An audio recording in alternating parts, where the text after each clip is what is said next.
Hello, my name is James Williams. Some of you may know me as Dolby or Pestilence85, depending on if you know me on YouTube or not. Today we're going to start our horror month, where we review VHS tapes as opposed to DVDs, because we would mostly rely on Netflix, but due to the fact that sometimes we can't get the movie we want to review on time, we have VHS tapes and we can get them relatively cheap at our local flea markets. Tonight we're going to be reviewing Francis Ford Coppola's adaptation of Bram Stoker's Dracula. What the movie is an incoherent mess of melodrama, overacting, and ridiculous storytelling of the original story. The first problem I had in this movie was the actors. Gary Oldman, Winona Ryder, Anthony Hopkins, and Neo from The Matrix all star in this movie. Keanu Reeves, that's his name. Not one of them has been able to give a good performance in this movie. All of them are overacting except for Keanu Reeves because he's as stiff as a board.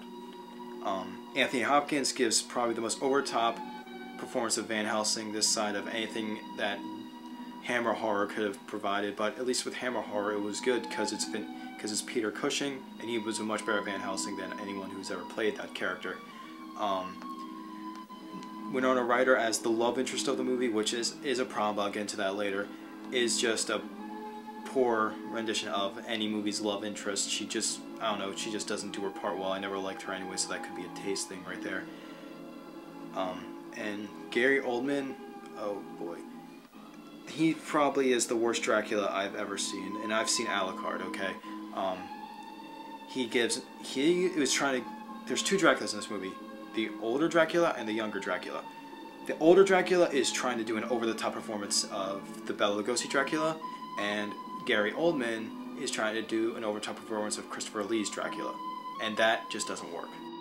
And the next problem I have with the movie is its plot. Now, it is an adaptation of Bram Stoker's Dracula, which is a good story. If you haven't read it yet, I'd highly recommend it to anyone who likes classic horror novels.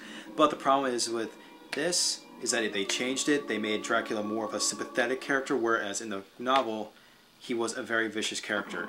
They made him based on the actual real-life Dracula, which is interesting, but I have a problem with that because when they did that, they completely retold the story, and I did a report on him so I would know a lot about that guy.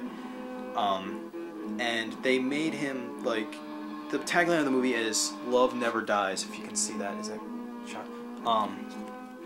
And it shouldn't be a love story for one thing. It should just be a horror movie, because that's what Dracula is. It's a horror story. Even though he does lust after this one girl, he still is a vicious monster that wants people dead. In this, they try and make him a bit too sympathetic, and that just doesn't work with Dracula. The pacing, it was an odd balance. It felt like it wanted to be more fast-paced at times, but then sometimes it took its sweet time. And I'm sorry, but that just doesn't work. You either gotta make it a fast-paced horror movie or a completely eerie, slow-paced horror movie. Sometimes you just can't have the best of both worlds. You can try, doesn't mean it's gonna work. And the last thing I'd like to talk about is the visuals. Now, the visuals are good, but it's the same problem I have with Avatar. Just because you have good visuals doesn't mean you're telling a good story. Doesn't mean it's gonna get anyone interested.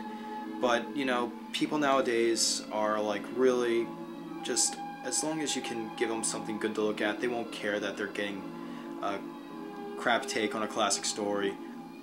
So the only reason why I'd have to recommend it is because the visuals are good, and like I said, people want to just see a movie. They don't really want to care about whether or not the story is good or not.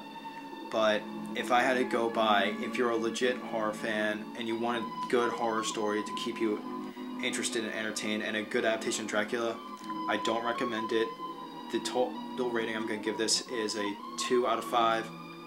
The only reason I'm getting that is because the visuals are very good, and it is a story of Dracula. If this was anything else, they'd have 1 star minus. But since that's what it is, I have to give it that. Anyways, this is the review of Bram Stoker's Dracula. Not recommended for straight up horror fans, but recommended for people who aren't really into horror and just want to watch a movie that gives them something good to look at. Anyways, that's my review. Hope you all enjoyed it. Have a good evening.